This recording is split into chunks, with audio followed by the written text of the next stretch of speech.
आज देश की कुछ सड़कों पर फिर वही मंजर दिख रहा है जो हमारे इतिहास के सबसे काले अध्यायों की याद दिलाता है। पता है ये बातें आज मैं क्यों कह रहा हूं?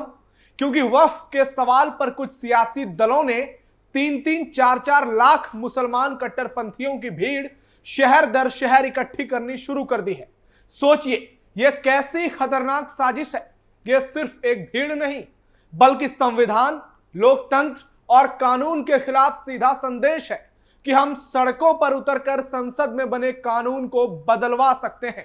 यह सोच न सिर्फ लोकतांत्रिक व्यवस्था पर हमला है बल्कि एक बहुत बड़ी ऐतिहासिक भूल भी, जिसका अंजाम हम पहले ही भुगत चुके हैं। और तय मानिए, अगर किसी कट्टरपंथी ने कोई साजिश की, कोई हिमाकत की, तो अंजाम फिर बहुत बुरा होगा। कम से कम इतिहास तो यही कहता आ रहा है। नमस्कार, कैपिटल टीवी के स्पेशल शो टर्निंग पॉइंट में आपका स्वागत है। मैं हूं नवेंदु शेखर झा। आज टर्निंग पॉइंट में आपको बताएंगे कि वक्फ की आड़ में कैसे देश में एक बहुत बड़ा दंगा कराने की नापाक कोशिश हो रही है, जिसे सुनकर आपके होश उड़ जाएंगे। वक्फ पर क्यों नहीं थम रहा सियासी घमासान? हिंदुस्तान को जलाने की हो रही नापाक साजिश, लाखों की भीड़, करोड़ों का खर्च, बड़े बड़े नाम शामिल। पीएम मोदी तैयार, डोभाल देने वाले हैं बहुत बड़ा आदेश। पहले यह समझना जरूरी है कि वक्फ कानून की हकीकत क्या है। लोकसभा और राज्यसभा में इस कानून पर लंबी चर्चा हुई, हर पहलू पर बहस हुई, सवाल जवाब हुए और उसके बाद यह कानून स्पष्ट बहुमत से पास हुआ। राष्ट्रपति के अनुमोदन के बाद जब इसे गैजेट में प्रकाशित किया गया, तभी से यह देश का मान्य कानून बन चुका है। किसी भी लोकतंत्र में यह प्रक्रिया ही वैधानिकता तय करती है। लेकिन हुआ क्या?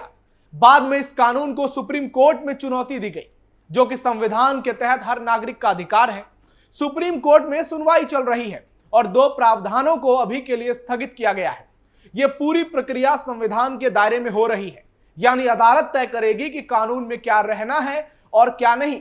ऐसे में सवाल उठता है कि जब संसद में कानून बन चुका है और सुप्रीम कोर्ट में उसकी वैधता की जांच चल रही है, तब सड़कों पर इतनी बड़ी भीड़ इकट्ठा करने की जरूरत क्यों पड़ रही है? किसको ताकत दिखाई जा रही है? लोकतंत्र में अगर किसी कानून से असहमति है तो रास्ता यह है कि चुनाव लड़िए, अपनी सरकार बनाइए और फिर उस कानून को बदल डालिए। लेकिन भीड़ के बल पर संसद के कानून को बदलने की कोशिश ना लोकतांत्रिक है, ना ही संवैधानिक, और देश की बड़ी बड़ी पार्टियां यही कर रही है। 1946 इतिहास गवाह है कि इस तरह की भीड़ ने पहले 3 बार देश को बुरी तरह झुलसाया है। पहली बार ऐसी जिहादी भीड़ मुस्लिम लीग ने इकट्ठा की थी। 1940 के दशक में जिन्ना ने डायरेक्ट एक्शन का नारा देकर मुसलमानों की भावनाओं को भड़काया। 16 अगस्त 1946 को डायरेक्ट एक्शन डे पर कोलकाता की सड़कों पर जो खून बहा, उसके बाद दंगे बंगाल, बिहार, पंजाब और पूरे उत्तर भारत में फैल गए। नतीजा यह हुआ कि भारत का विभाजन शुरू हुआ। इसमें लाखों लोग मारे गए और करोड़ों बेघर हुए। यही थी भीड़ की सियासत का पहला भयंकर अंजाम। 1985 दूसरी बार यह दृश्य शाहबानो केस में देखने को मिला। 1985 में सुप्रीम कोर्ट ने एक ऐतिहासिक फैसला दिया कि तलाकशुदा मुस्लिम महिला शाहबानो को गुजारा भत्ता मिलना चाहिए। यह फैसला मुस्लिम महिलाओं के अधिकारों को मजबूत करने वाला था, लेकिन कट्टरपंथियों ने, जिहादियों ने इसे शरीयत के खिलाफ बताया और देश भर में हिंसक प्रदर्शन शुरू कर दिए। 14 फरवरी 1985 को जामा मस्जिद के पास हिंसा हुई।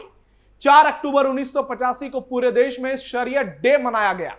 5 नवंबर को दिल्ली के बोट क्लब पर भारी भीड़ इकट्ठा की गई। इतना ही नहीं, शाहबानो के इंदौर के घर पर पथराव किया गया, जिससे वो बूढ़ी महिला डर गई और राहत भत्ता लेने से मना कर दिया।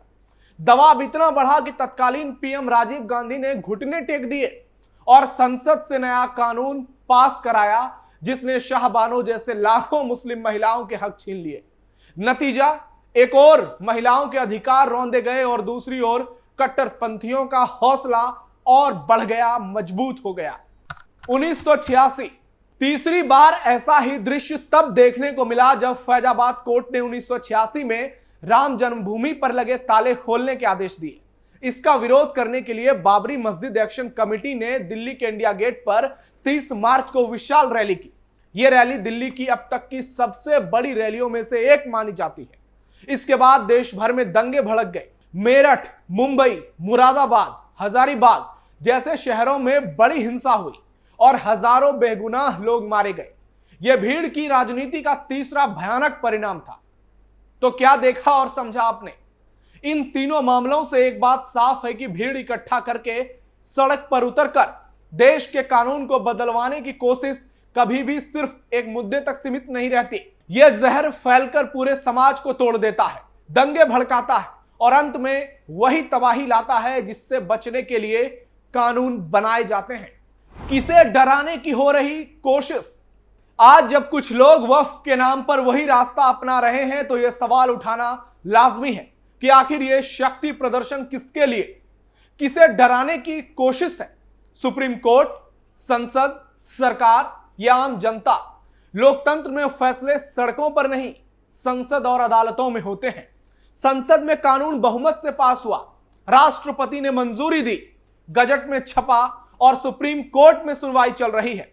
ऐसे में सड़क पर आकर संविधान और लोकतांत्रिक व्यवस्था को चुनौती देना सिर्फ कानून को ही नहीं बल्कि देश की एकता और सामाजिक सद्भाव को भी चुनौती देना है।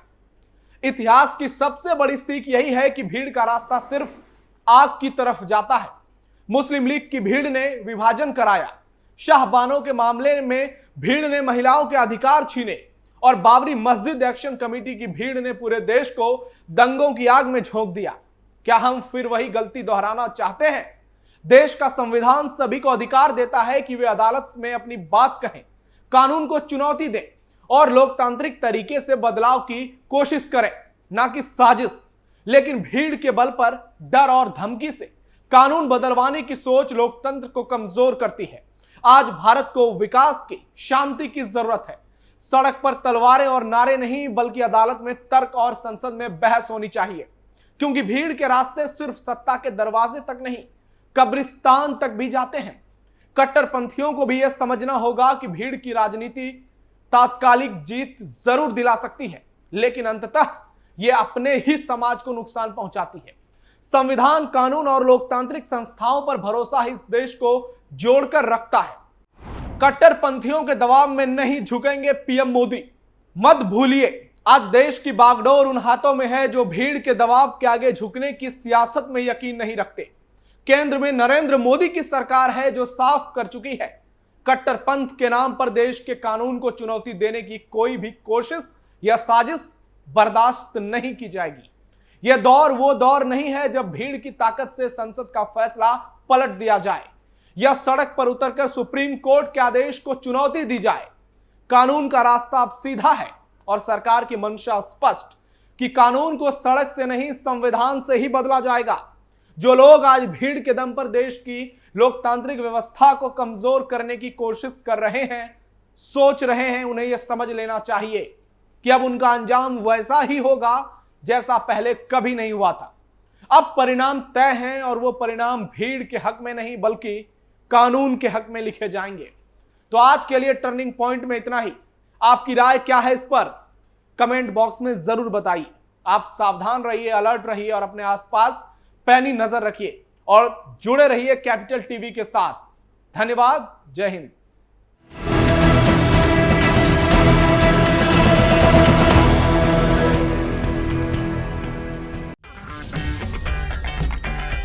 अगर आपको हमारा वीडियो पसंद आया हो तो इसे लाइक करें, हमारे चैनल को सब्सक्राइब करें और हाँ, बेल आइकन दबाना ना भूलें ताकि आप तक हमारे वीडियो की नोटिफिकेशन पहुंचती रहे।